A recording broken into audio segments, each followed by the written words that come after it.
Sixth first term fourth lesson தமிழ்நாட்டின் பண்டைய நகரங்கள். Balance questions.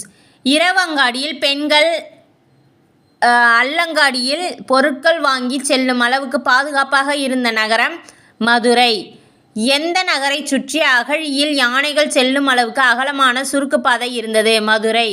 தமிழகத்தில் பண்டைய காலத்தில் முதலில் ஏராளமான பள்ளிகள் அமைக்கப்பட்ட நகரம் காஞ்சி.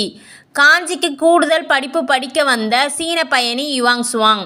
நகரங்களில் சிறந்தது என்று கூறியவர் காளிதாசர். காஞ்சிய நகரங்களில் சிறந்தது என்று கூறியவர் காளிதாசர். கல்வியில் கரையில்லாத காஞ்சி என கூறியவர் நாவுக்கரசர். புத்தகயா, சாஞ்சி போன்ற 7 இந்திய புனித தலங்களுள் காஞ்சியும் ஒன்று என கூறியவர் யுவாங்சுவாங். தொண்டை நாட்டில் பழமையான நகரம் காஞ்சி. கைலாசநாதர் கோயில் எங்குள்ளது? காஞ்சி. கைலாசநாதர் கோயிலை கட்டியவர் பல்லவ மன்னன் ராஜசிம்மன். பௌத்த மத துறவியான மணிமேகலை தனது இறுதி காலத்தை எங்கு கழித்தார்? காஞ்சியில். ஏரிகளின் மாவட்டம் காஞ்சி. துறைமுக நகரம் பூம்புகார். வணிக நகரம் மதுரை. கல்வி நகரம் காஞ்சி. பண்டைய தமிழகத்தில் பெருமை உணர்த்தும் பழமொழியை கூறுக.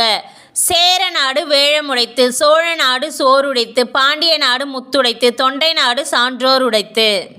சேர நாடு தற்பொழுது எந்த பகுதியை குறிக்கும்?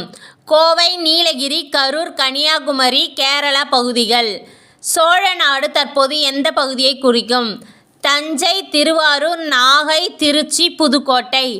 பாண்டிய நாடு தற்போது எந்த பகுதியை குறிக்கும்? மதுரை, ராமநாதபுரம், சிவகங்கை, தூத்துக்குடி, திருநெல்வேலி உள்ளிட்ட தென் மாவட்டங்கள்.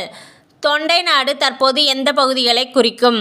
காஞ்சிபுரம், திருவள்ளூர், தருமபுரி, திருவண்ணாமலை, வேலூர், விழுப்புரம் மாவட்டத்தின் வடக்கு பகுதிகள்.